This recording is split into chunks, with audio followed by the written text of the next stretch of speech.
What is going on today, YouTube family? We are behind the wheel of this 2024 Kia Telluride SX Prestige, which just basically means this car has every single option that you can possibly get. It's got a Harman Kardon audio system. It's got heated, cooled seats in the front and the back, as well as a heated steering wheel, all very, very effective. You got a 3-zone climate control system, which I really appreciate the fact that beyond these two massive screens, they didn't go messing with this and making it haptic feedback or burying my climate seat buttons or controls into the menu. Everything is very easy to get to, very well labeled, and interior quality makes a very great first impression. The entire front top of the dash is all soft touch plastic with some stitching as well. They got this simulated, almost convincing wood look trim, some aluminum accents going across the dash, and then you have the hard touch scratch your plastics reserved for the lower portions of the vehicle, so they keep those low down places where you won't touch as often. Really nice steering wheel, high quality leather on that, and you do get a head-up display. Just very nice, well put together interior. I know Kia does have a reputation for not having the best reliability or after sale care with respect to warranty claims and things like that, but just starting out, first impressions of this vehicle, very positive. This one is trimmed in the mahogany interior, and again, because it is the SX Prestige, you get things like this Alcantara lined headliner. You get 2 sunroofs, one in the front, one in the back. You get the captain's chairs as well, which do slide and recline. So again, great first impression of quality. It does have automatic rain sensing wipers, and you do of course get the 2 12-inch displays, one bezel to make it look like it's one screen, but it really is 2 different separate screens here. They don't actually flow together, but nonetheless still a very nice looking design. You do get a traditional shifter, which I can appreciate, which controls their 8-speed automatic. The powertrain and chassis are all shared with the Hyundai Palisade as well, so you really just pick which one you like the best with respect to looks. I happen to like the Telluride a little bit better. It's a little bit more of a brawny design, looks a little bit more rugged. They both are equally capable with respect to what they can and can't do, so really it does just come down to which aesthetic you prefer. In here you do get some USB charge ports, USB-C and USB-A, as well as a wireless charging pad, and lots of very scratch prone piano black plastic trim in here. It's not too bad though. They could have gone crazy with it and put it more places. It's only really here, but that will get a lot of fingerprint smudges and scratches over time, so something to kind of just keep a microfiber cloth in the car to kind of mitigate some of that. You do have your all-wheel drive system control here with a lock button. This really is just a suggestion to the center clutch, which is electronically controlled, to say I want to put as much power to the front and rear at all times as possible. But if it overheats or if it feels that there's a reason to not try to keep it 50-50, it will automatically do what it needs to do. So it's really not a lock, it's more of a suggestion. You do have 5 drive modes, including snow, eco, comfort, sport, and smart. Smart will basically go throughout all the other modes based on the environment, the temperature, throttle position, different things like that. You have these leather stitched grab handles, which are very much reminiscent of a Mercedes GLE. Overall though, even though the interior looks pretty high tech, it all really is very simple. Big label buttons, very easy to kind of get in and know exactly what you're doing. Let's go ahead and turn everything on, take a look outside. So from out here, it's got these really nice 20-inch wheels that are a 5-spoke, multiple 5-spoke design. They are machine finished and painted. They are a 20-inch design measuring 245/50 R20 on Michelin tires. It would be really nice if at this level the entire vehicle was body colored painted instead of that kind of plastic at the bottom. But again, this is the fully loaded trim, so It just doesn't exist that way as a package. Maybe in a future update they'll add that. You do get multiple beams for the low beams, so you get 2 on each side and then 2 more for the high beams. You get these LED turn signals and fog lights. The LED turn signals double as the daytime running lights. Of course, you get front and rear parking sensors. You get a full 360-degree camera on this vehicle too. Turn signal indicators in the mirrors as well. Smart key access is only for the front 2 doors, which can manipulate all 4 doors, but on a lot of vehicles in this class, or some vehicles in this class, you do have the ability to use the touch sensors on the back handles as well. The reason I say in this class is because this vehicle, being as nice as it portrays, does start to climb into a category of vehicle that's a little bit more expensive, but you know, on those cars you can get 4-door passive entry. You do get these vertically designed LED tail lights, which I also think look really nice in person. The only incandescent bulb on the outside of this vehicle is actually the reverse lights, which is kind of a shame that they didn't just complete the look, but overall still a very nice design. You get the new Kia badge and Telluride spelled out across the back here. This is not a split opening glass portion, which would be cool, but that's just not something that they took the time to engineer. It is a 3rd row vehicle, so this particular one, as it is set up, is a 7-passenger configuration. You do have some storage underneath, as well as a spare tire underneath that portion as well. You can fold the 2nd row down with these buttons. They will not fold back up because they're not powered. It's just a actuation, hydraulic actuator that just folds them down. To get these seats down, which do fold nice and flat, you pull just like that, and then if you wanted to fold that one, it would fold like that as well. So again, not something that's fully powered, but still a nice assistant. And we do have the ability to close the tailgate from back here as well. All right, let's check out the back seat. So back here you do have materials that carry throughout as well. Soft touch here, wood simulation here, aluminum here, and then leather on the door panel. You also get these sunshades, which are really nice too, and then heated and cooled seats for the 2nd row as well, which is very nice, especially in this class of vehicle. Let's go ahead and hop in. Really appreciate this grab handle. Makes getting in and out a little bit easier. Now you're probably wondering, well, where the heck are the AC vents?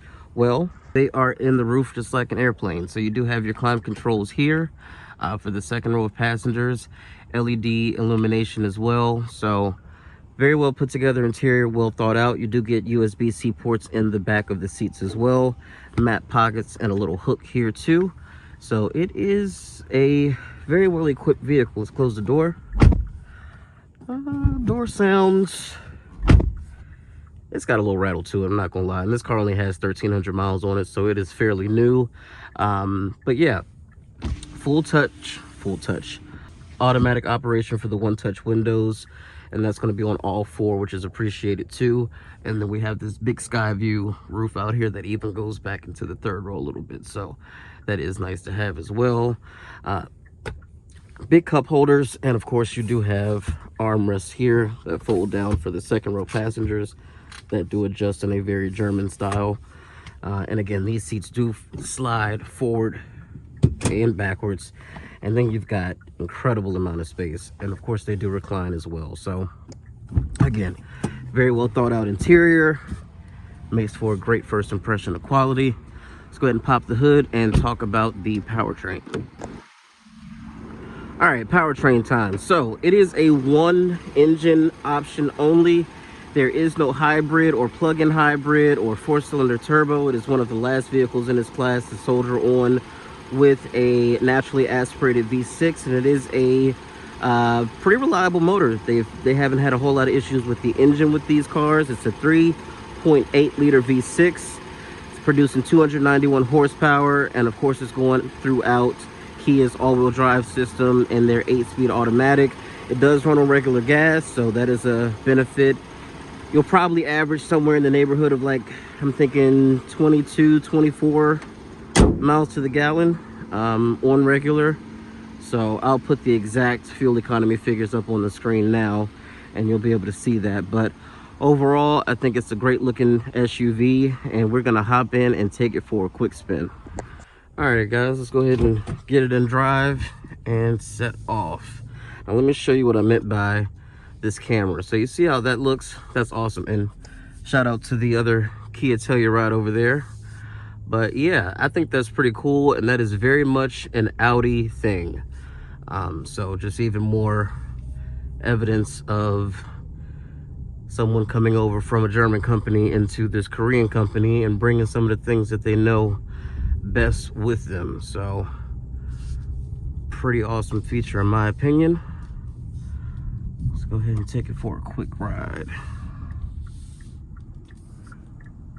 And then another cool feature, speaking of cameras, of course, is Kia and Hyundai's turn assist and lane change assist cameras. Those show up on either side whenever you activate the turn signal. So going left here, I can see exactly what's happening. Just makes it harder to have a collision. Just something kind of always looking out for you is definitely nice to have. Now, the auto stop start system could definitely use some work.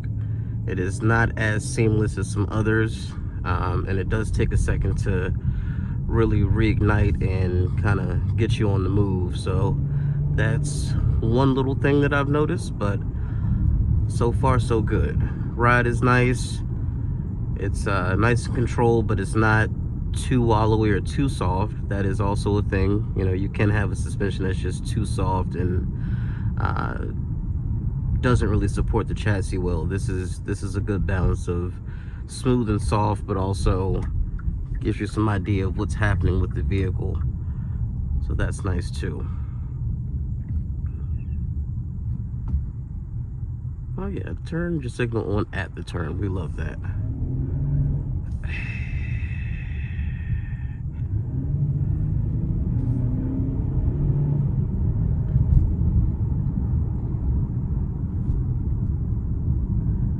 Gotta love West Street.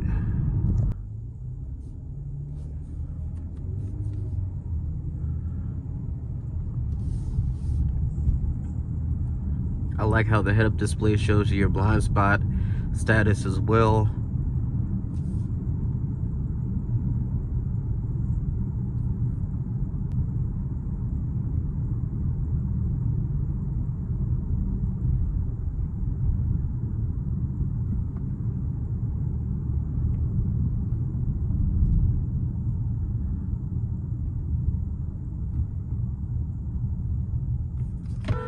Like, get the fuck out the way.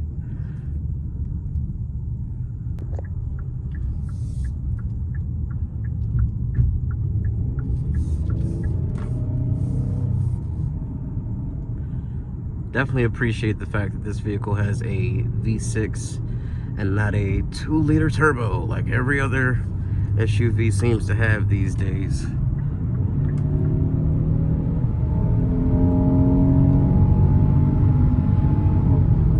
And yeah, a 2-liter turbo might have more torque. It might have a little bit more grunt, but it definitely don't sound like that. And for the sound alone, give me 6 cylinders.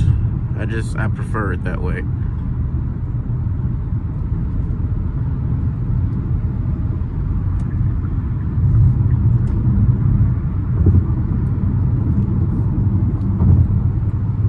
Like I said, this car does have adaptive cruise control, so that is now active, as well as my steering assist. So at this point, set it to, I got it set to 80, but it's not going to do any more than what traffic in front is going to allow for. So right now we're doing like 60, so 61 to be exact. Now if I signal to go around, you see it immediately downshifts and gets you a little bit more speed. But this vehicle is here as well, so it's not going to do too much. I'm going to turn it off.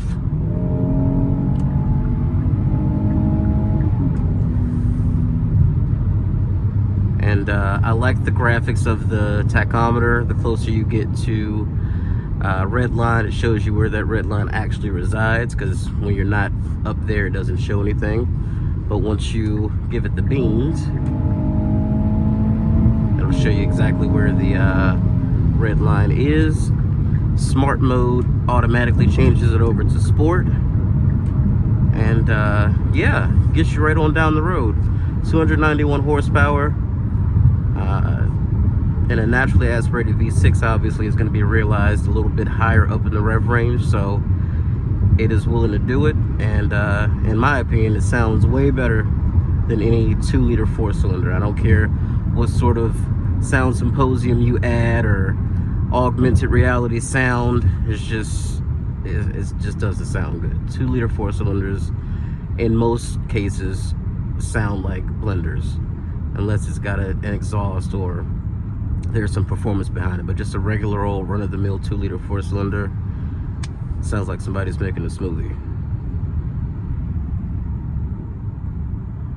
But yeah, it's very comfortable. It's got all the space anybody could need. That V6, like I said, has been reliable for the company, and I think this is a good all-around package. If you're not looking to go up into the luxury brands, but you want a lot of the same features that you're going to get offered there, this is definitely a great alternative. Now, it used to be where these were, well, not these, but Kias and Hyundais were, you know, so much cheaper than the other main players, but they're really not now. Nowadays, they're right on par with everybody else with respect to pricing. So that's kind of where you say, well, do I just go up and get the whatever, fill in the blank, and pay maybe just a little bit more, but to get that brand recognition? Totally up to you, but for me, I think this car would satisfy the needs of most people, most families, and be a welcome addition to anybody's driveway or garage. I love that camera. That is something that is very cool, very useful too. Some people think that a lot of these new features in cars are gimmicky, but that's one that you would literally use every day. Instead of guessing if you got enough space, it literally shows you if you can get over or not. So that's nice.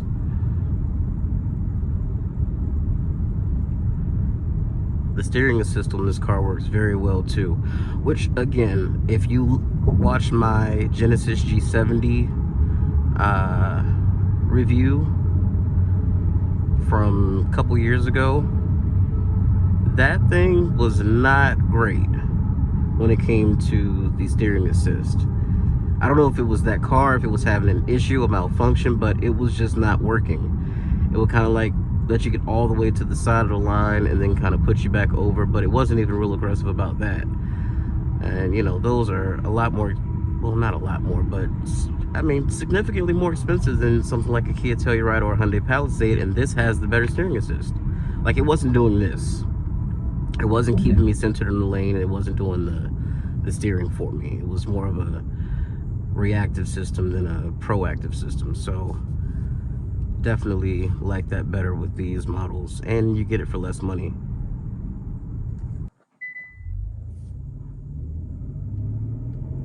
It's telling me that the lead vehicle has driven away. Well, why don't you start up faster so I can go? That's hilarious.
Look at that. That is so cool.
Alrighty guys, well, hope you enjoyed that quick overview of the 2024 Kia Telluride. Make sure you like and subscribe. There will be more content coming. And I will catch you guys in the next one. One other cool thing this car does, I think it's cool. Whenever you lock the vehicle or interact with any of these buttons, the Kia logo actually lights up. How cool is that? Anyway guys, I'll catch you in the next one. Peace out.